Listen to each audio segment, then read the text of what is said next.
Kag sa numero 1 sa mga balita subong nga adlaw, gin-adapt na sa Western Visayas ang Resolution 104 sa National Interagency Task Force nga nagadumili sa pagpasulod sa Western Visayas sa mga nagabiyahe gikan sa National Capital Region, Laguna, Cavite, Rizal, kag Bulacan.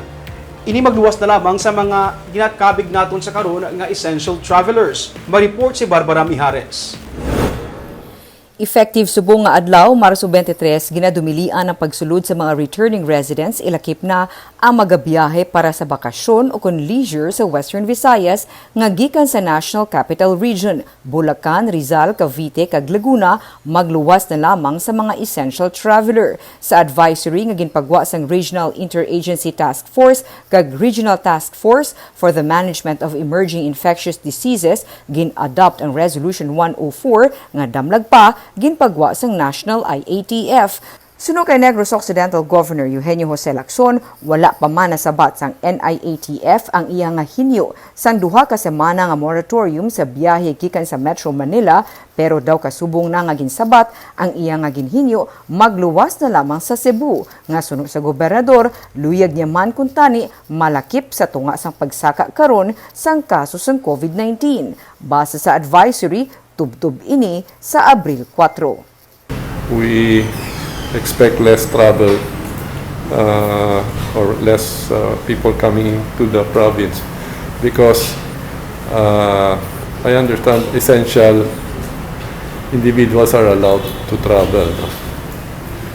But I expect really that there will be a drop in number of travelers to Negros. But let me make it clear that these planes can come in carrying cargos. Okay. And those that will leave Negros are, of course, allowed to.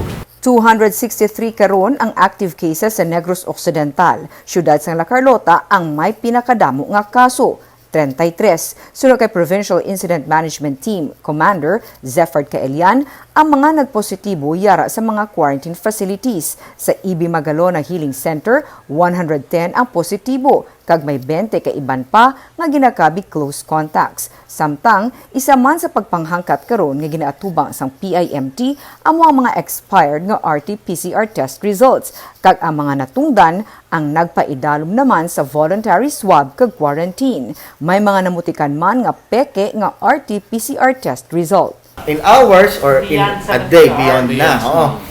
So, ang ila ginahimo is they are going to be voluntarily swab, no? So that's why nga siya may mga ina-consider na. May fake.